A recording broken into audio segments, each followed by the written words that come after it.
Everyday styrofoam cups. Now these can be borrowed if you wish, and you are also going to need a 2.5 inch iron nail or steel nail, really just any nail.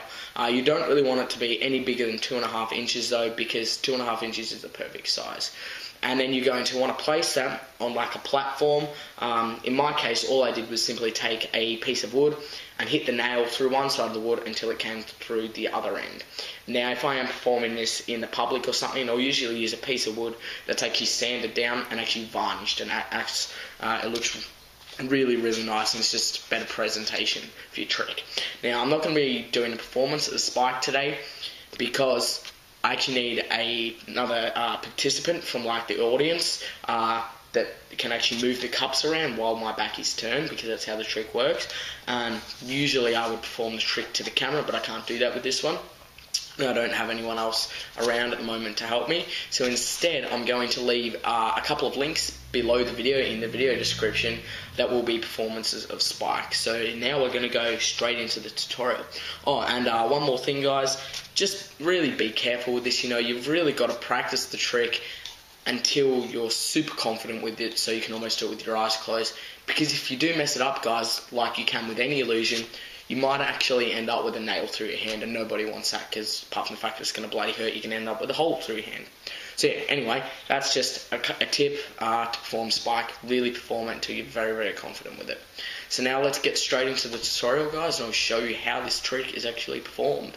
Hi guys, welcome to the tutorial for Spike.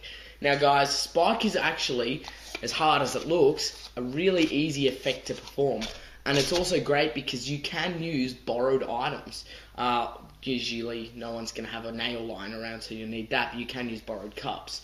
Now the way Spike works guys is actually by memorizing the serial number on the cup that the nail is put under. Now no two styrofoam cups will have the same serial number. Every serial number on every styrofoam cup will indeed be unique. And that's what makes this trick so easy to perform. And you'll be surprised at the fact that no one actually realizes, because I mean, the serial numbers are quite easy to see guys. You'll be surprised at the fact that no one actually realizes the serial numbers, because they're too concentrated on what's under the cup, the nail under the cup, and your hands, so they're not actually looking at the cups to see if there's anything funny with them, which gives you a lot of cover and a lot of protection. Now, let me start off by showing you guys what you're going to do. You're going to start off with the 4 cups, have them inspected if you like. I suggest you don't, because someone might see the serial number. Have one or two members of the audience. I actually like to use 2 members, and I'll tell you why in a minute. Have a member come up to a member of the audience, come up, and make sure that when you're starting, the introduction to this effect, don't actually show everyone the nail, because no one's really going to volunteer if you tell everyone that you're going to use a nail, because they might, think that you're going to use their hand or something. So hide the nail under one of the cups. Have a member of the audience come up, and then have them select a cup. First of all, take out the nail, obviously. And now, because they're actually already volunteering, they can't really walk off, So take the nail out, have them select a cup, turn that cup over, and then now you're going to start pattering on about how you're going to play a game of Russian roulette. And you're going to say you're going to make it a little bit more dangerous and use a nail.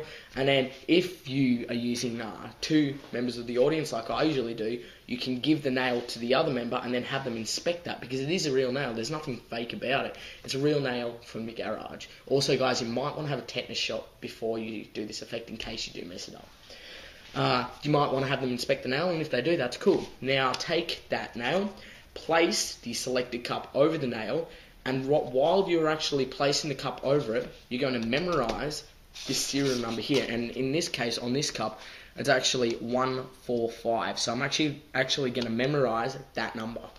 I'm then going to take the other 4 cups. You're going to take the other 3 cups, and place them in next to the cup, the selected cup. Now, at the moment, you still know which cup has a nail under, obviously, because you've just memorized it. And so does everyone else.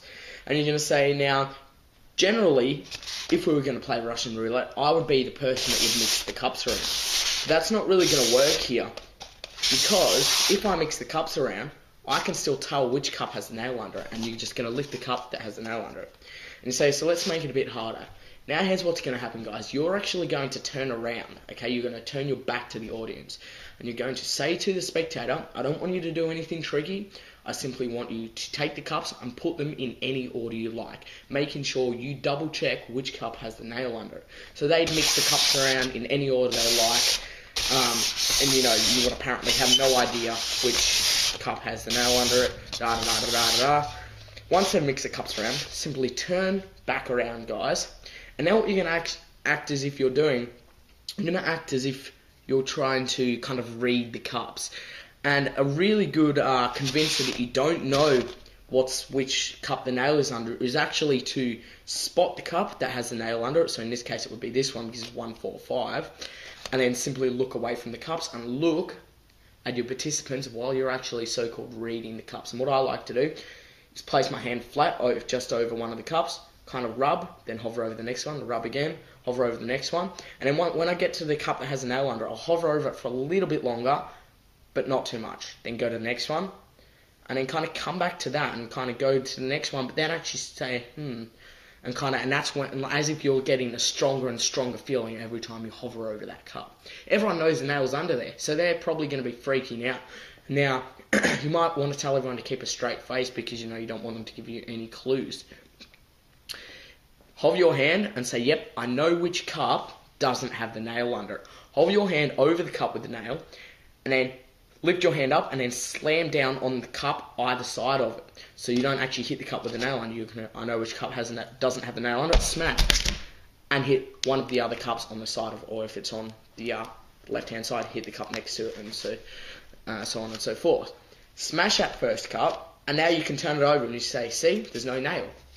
Place that to the side, or even give this, chuck that out to the audience if you want. Everyone loves souvenirs. You now have 3 cups left. You're going to do exactly the same thing here. All you're going to do is turn around, have either one of your participants or your participant mix the cups around in any order he or she likes. And now you're going to turn around and as if you have no idea which cup has a nail under. Obviously, all you have to do is look for the serial number that you memorised on the cup, which in this case was 145. Did you remember? So it means it's right here. Now you're going to once again act as if you have no idea, spot which cup has a nail under it, and then try and look away. Because if you're looking at the cups for too long, everyone's going to automatically think that you're actually looking for something on the cups, which in reality you actually are. So you don't want them to think that. You kind of just want to quickly spot as quick as you can which cup has the nail under it. Make sure you're certain about it. If you're not, simply just kind of glance at them again, and then you go, and then, you know, once you're certain about it, look away. Look at the audience. Look at your participant. Now you can hover 2 hands if you like. Maybe even have someone else hover their hand over and then hold on to their hand, and you're going to say, I know which cup doesn't have the nail under it. Hover once again over the cup with the nail under it. Then simply it's not this one. Smack down on that cup. I'm not doing it very hard here, guys, because I've got another camera angle on the table, so the camera will be a bit shaky. But slam down on that cup that doesn't have the nail under it. Put it to the side, and once again chuck it out to the audience. Now you're left with 2 cups. And now you can tell everyone that each time you take a cup away, your chances of hitting that nail actually go down.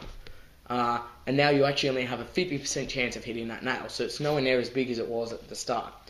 What you're going to do here, guys, is there's 2 ways you can end this trick. There's a way that is really quite dangerous, which I don't suggest you do, but I'm going to show you anyway. You can actually use your head to get rid of the last cup. And the way this works, you're going to ramble on about, you know, how the chance of you hitting the nail are actually less now, da-da-da-da-da-da-da. And then you're going to say that you're going to make it more dangerous because it's not dangerous enough now.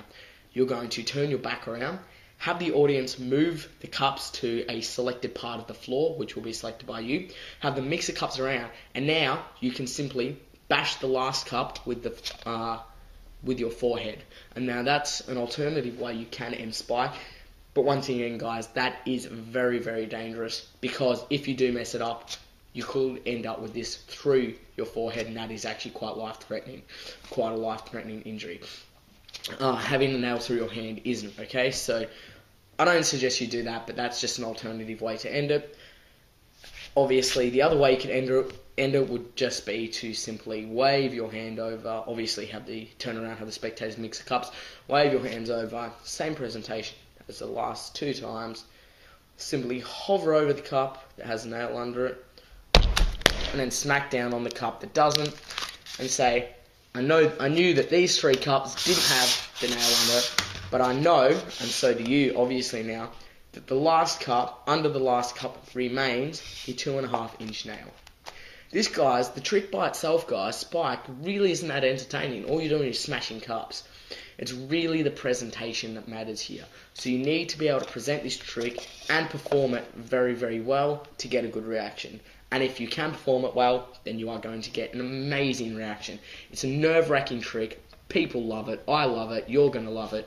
I guarantee you, Spike really is an effect that hits hard. And it's also quite easy to perform. And as dangerous as it is, if you practice it enough, you should be able to perform it with very little risk. That, guys, is Spike. I hope you liked it. It's cool that I've got 2 cameras now, so from now I'm going to be shooting with 2 camera angles, and I'll see you all later. Peace.